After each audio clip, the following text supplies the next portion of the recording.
Basically, yung trademarks are logos and signs, no, to distinguish a business or service or products, di ba? And yung copyright naman, it's sinabi nga ni Director Elmer kanina, basically literary, artistic works, di ba? So, may difference. So, example pa na binigay kanina for copyright is paintings, pictures, so yan, poems, songs. So, yung trademarks naman, ito yung mga nakikita ninyo na logo, na pangalan ng negosyo. Diba? Jollibee, McDonald's.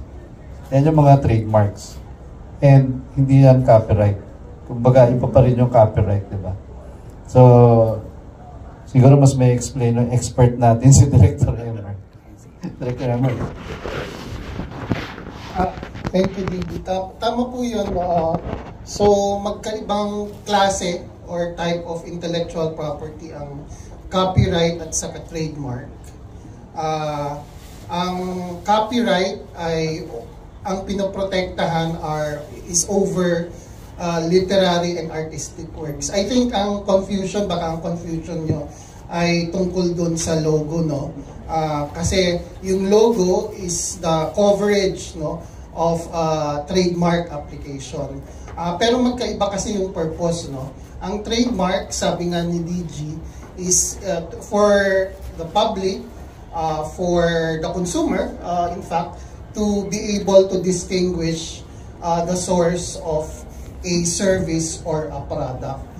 Samantalang ang copyright is over the creative expression. So tama po kayo, pinoprotektahan din ng copyright yung logo kasi it's a creative expression, it's a drawing, it's an illustration. Pero magkaiba pa rin siya doon sa trademark. So trademark naman, ang purpose niya ay yun ay magsilbing sign, visible sign, gagamitin ng business to be able to distinguish na siya ang source ng isang product or ng isang service. Sir, attorney, clarification. Alin po yung mas mabigat, yung copyright or yung trademark? I would not say alin ang mas mabigat. Being all intellectual property, they have their unique advantages.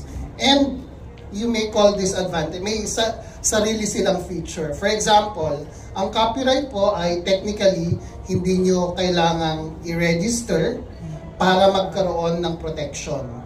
So it's copyright vest, sabi nila, from the moment of creation. So the moment pag ginawa mo yung logo, meron ng copyright protection doon. Hindi mo kailangang i-rehistro. Ang trademark po, para magkaroon ka ng protection, you need to register them. And you register them before us, the Intellectual Property Office of the Philippines. Meron pong hiwalay na bureau called Bureau of Trademarks. Doon po nag-a-apply ng registration for trademark. Ano pa po yung pagkakaiba? Ang copyright, lifetime ang protection plus 50 years after death.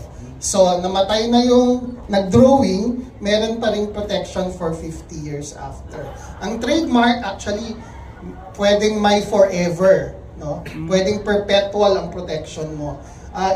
We usually grant 10 years, yung period of 10 years, pero pwede mo kasing ipagpatuloy ito after 10 years. Meron ka lang kailangan gawin, you need to maintain, may maintenance ka na kailangan gawin doon sa protection na binibigay ng trademark. So, magkaiba po siya, I would say na walang mas matimbang, depende sa purpose. They are equally, yes. They are equal. Yes. Last na lang, sir. About, still pa rin doon sa, doon sa creative industry.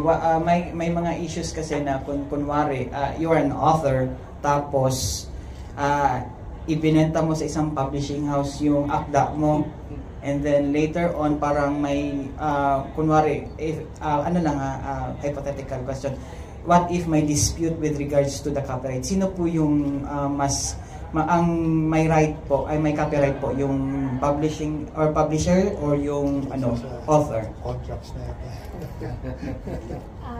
Sige po, masasagot po yan ng Director Elmer.